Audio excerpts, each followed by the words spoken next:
Take a look around the command module. Rather small for 3 men for nearly 10 days, isn't it? 3 couches with the one in the middle usually folded away for extra space. You flew the spacecraft, you sat here. In this control, how much power do you want? And with this one, which way do you want to go? Ahead of you, the control panel. Which way up are you? Computer? Engines? Fuel tanks? And up here, the warning lights. So, here you are in your spacecraft. But where is here? That's the next major problem. Navigation. Most of the time, the big tracking stations on Earth would work out how long it took a radio signal to get back to them from the spacecraft and use that information to work out whereabouts in space the Apollo was. But in here, if anything goes wrong, you're on your own. And that's where this comes in. See how a gyro stays the same way up, whatever else moves? Now, you put 3 gyros spinning and sitting still, like that, and like that. And they will sense the spacecraft moving around them and tell the computer. And so will 3 accelerometers that sense thrust, like the way you know your head jerks back when a car accelerates. Now, the computer's got a clock, so it knows we're going in this direction, we're going this fast in this direction, and we've been doing it for X hours or minutes. And it can use that to work out where the spacecraft is, roughly. For the really fine detail, you use these things, a telescope and a sextant. You point the spacecraft so that through the sextant you see, say, Miami. Then you ask the computer to find you a particular star, and as it's hunting for the star with the telescope, it also tilts a little mirror back on the sextant at the same time. Okay, here's the star in the telescope. Center it up. When you go back to the sextant, the star's also in the sextant's tilted mirror. And because of the optics, it's superimposed on Miami. The angle of the sextant's little mirror is the angle between the star and Miami. Put that angle into the computer. So, you've got this angle. Do it again to another star and Miami. Now, there are several places in space where you'd get those particular angle relationships. But since the computer already knows approximately where you are, it knows which of those positions you're not at, leaving only the one you are at. And that's how you get a fix in space. Looks easy? One day on the way home, after we had gone around the moon and were sort of relaxed, I got a little careless. And I started to use the program to start navigating, and I accidentally put in the wrong program, which actually put me back on the launch pad. I lost all reference of our position in space, our attitude. This was not to be in the plan of the flight. We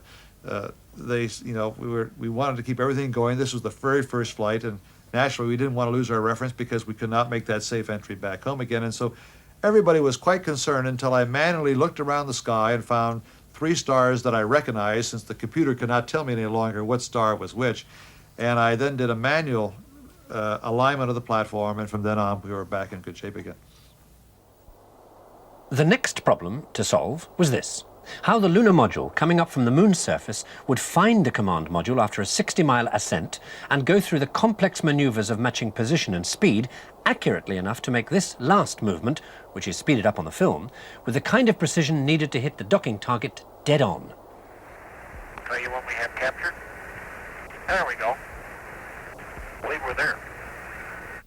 This is why that's not at all as easy as it looks.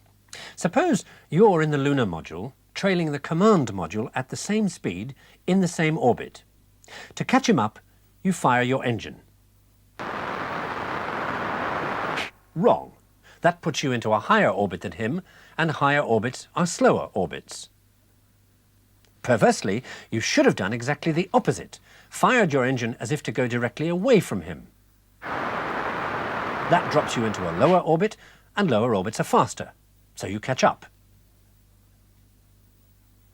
As you arrive alongside the command module, you are, of course, below. So docking involves a number of very delicate mini-manoeuvres, many of which are the opposite of what you think you should do. Although the lunar module computer will take you all the way up to rendezvous or all the way down to the surface of the moon by itself, it will only do that if all the switches are in the right position, so that it's being told what it needs to know. And as you can see, there are a lot of switches to get in the right position. You can, of course, fly the LEM yourself if you want to, using these two controls. Then the main displays, the computer, which way up are you, how much fuel have you got left, and the one everybody wants to see light up very gently, that one, the lunar contact light. As you come in over 500 feet, the job is to find somewhere smooth to set down and land on. The commander has 2 minutes to do that before he runs out of fuel. So he is looking out of the window as if his life depended on it, which it does. And the lunar module pilot is telling him all he needs to know from that display there, which says you're going forward or sideways at a certain number of feet per second, and this display here that says you're going up or down at so many feet per second. So he's calling out things like 200 feet, forward at 8, down at 5. The name of the game, of course, is to land on the surface of the moon going forward or sideways at 0 and downwards at a very small number.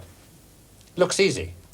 But as we watch the landing of Apollo 11, remember what I said about getting the switches in the right position. 50 down at 2.5. 19 forward. 3.5 down. 220 feet.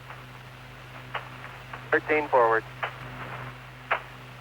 11 forward, coming down nicely. 200 feet. 4.5 down. 5.5 down.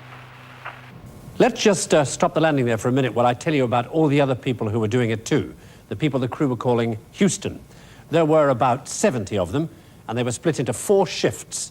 Their average age was under 30, and this was their office, the Mission Operations Control Room. Here's what everybody did. Guido, the guidance and navigation officer. Remember him? You'll be meeting one. Fido, every spacecraft maneuver was his responsibility. Retro, bringing them back safely to Earth. Here, the flight surgeon. Here, the capsule communicator, the astronaut in constant contact with the crew. And over here, 2 sets of engineers. One set watching all the systems on board the command module, the other watching all the systems on board the lunar module, and everybody watching very carefully. Up here, the hot seat, the flight director, the boss. Now, while all you and I heard during the mission was the capsule communicator talking to the crew, in here, everybody was talking to everybody else on their own internal communications network called the flight director's loop. Listen to what the landing was like on that. Got us locked up there, telecom? Okay, it's just real weak flight. Okay. How you looking? All your systems go? That's a firm flight. How about you, control? We look good. Guidance, you happy? Take in the angle, bro. Fido, how about you? Really use them before we are Flight, no problem. The flight director in charge, whose voice you heard there, was Gene Krantz. We came on board about 8 o'clock in the morning of July 20th. And it was sort of like you were all set up for a big game. I think everyone had the sweaty palms. They were sort of nervous. We checked in with the other controllers to more or less get the status of the overall spacecraft, and it looked like everything was going great for us. And as soon as the spacecraft came over, the first thing that we noted was that our communications were very ratty. They were poor. They were dropping in and out. And it seemed that it took that initial problem to sort of mobilize the team to more or less the frame of mind, hey, this is just another training exercise. We got problems, that's what we're trained to work on, so let's have at it. This is the guidance officer I said you'd meet, Steve Bales. He was monitoring navigation, and therefore any navigational involvement on the part of Apollo's computer. Unfortunately, we had started the LEM guidance computer off with a navigational error. It was approximately 14 miles an hour. What that means is the guidance computer thinks that it is going toward the moon 14 miles an hour slower than it really is. The only thing that could save the situation was an update from the landing radar, telling the onboard computer that it was wrong. The astronauts could do nothing to help. Radar flight looks good. Raj. 10%. Raj, 2,000 foot Del H. Good lock on. At that point, I started to relax a little bit because the worst problem I thought we could ever have in a landing was a navigation problem. Just 20 seconds after we had started to correct the state vector error, first program alarm occurred. 1202 alarm. Flight, retro. Go retro. Throttle down. 6 plus 2. Give us the reading on the 1202 program alarm. That means the computer was too overloaded to do everything it was supposed to. Bales had 20 seconds. If in that time the computer stopped navigating, or there was one more alarm, he'd have to cancel the landing immediately. We're going that flight. We're going that alarm? Roger, we got you. We're going If that it doesn't alarm. reoccur, we'll be go. Raj. He's taking in a Delta H now. Raj. Roger, 330. Did you get the 6 throttle plus down, 25, throttle Raj. down. 6 plus 25, throttle down. Were you scared? Scared absolutely to death, but I was not as scared during the alarms as I was when we started the landing. What we had to do is to make sure that if for any reason we would have an accident during the actual landing phase, that we had the information to tell us why the accident occurred. So the communications and, in fact, the telemetry were extremely important. What you're actually saying is that if people died, you had to know why. We have to know why. That is absolutely correct. Okay, we still got landing radar guidance. Affirm. Okay, is it Oh, converged? it's beautiful. Is it converged? Yes. Okay. Okay, all flight controllers, gonna go for landing. Retro. Go. Fido. Go. Guidance. Go. Control. Manual Telcom. control is good. GNC. Go. Ecom. Roger, copy. Surgeon. Go. Capcom, we're go for landing. Eagle, Houston, you're a go for landing, over. 1201. Roger, 1201 alarm. 1201 alarm. Same type, we're go flight. Okay, We're we're go. go. Same type, we're go. Got the shadow up there.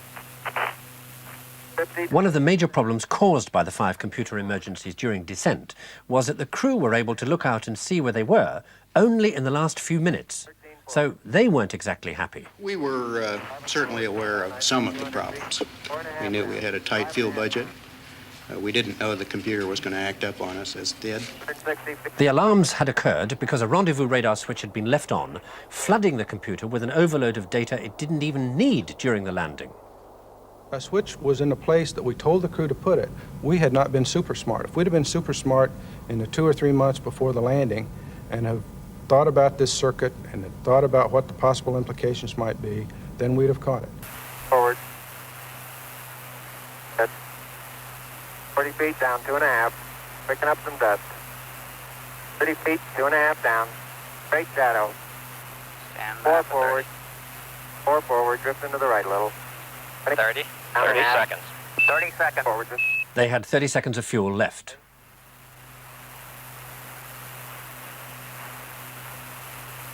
Contact light. Okay, engine stop. APA at a descent. Mode control both auto, descent engine command override off. Engine arm off. 413 is in. We've had shutdown. We copy you down, Eagle. Okay, everybody, T1. Stand by for T1. Tranquility Base here. The Eagle has landed. Roger, Tranquility. We copy you on the ground. You got a bunch of guys about to turn blue. We're breathing again. Thanks a lot. The Eagle has landed, and I could see it here on my console. I saw the altitude go to 0. Couldn't believe it. We trained. I said, my God, we've made it. Charlie Duke at the time says, you've got a bunch of guys down here about to turn blue. Well, Charlie Duke could see me from his console position, and I've always thought he was talking about me. But I always thought he said blue because Charlie couldn't say he's turned white as a sheet, which is the way I had turned, I assure you. Deke Slayton was director of flight operations at the time, and Deke was sitting right next to me as we were in the final stages of descent. Well, in fact, he'd been there during the entire descent, and we were feeding the information back and forth, and they got down, I think, within a couple of 100 feet, and within a minute to go, and they were still whizzing across the surface, and we were talking, and all this information was coming in, and I was trying to filter out, and finally Deke hit me like that, and he said, "Shut up." So I got quiet, and we just watched then. And then they started on in, and literally I was holding my breath. I can remember, I personally was. And they touched down within 15 seconds of an abort situation, or maybe 20, I've forgotten exactly, but it was close. And at that point, the Eagle has landed, and great, I forgot what I said exactly, but we got a bunch of guys about to turn blue. We're breathing again, and I know I really was, and it was so tense at that point. But the people up in the viewing room and our training areas, you could hear them cheering through the glass walls in the room here. And that took a few seconds to sink in. And then the thing that we had to do is get back to business again, because we had to make sure that we were not only down, but we hadn't sprung any leaks on any of our propellant, so we had to start a countdown to 2 possible abort times. We had to change the computer modes, and everyone was locked up emotionally. I remember I was holding on to in the last minute or so, I was holding on to the handle on this TV here, and I just didn't let go, and I had to change communications loops, and I couldn't talk. And finally, I just got so frustrated with myself that I took and hit my hand on the console, and it shocked me back to life. And for days, I was bruised from the wrist all the way to the elbow.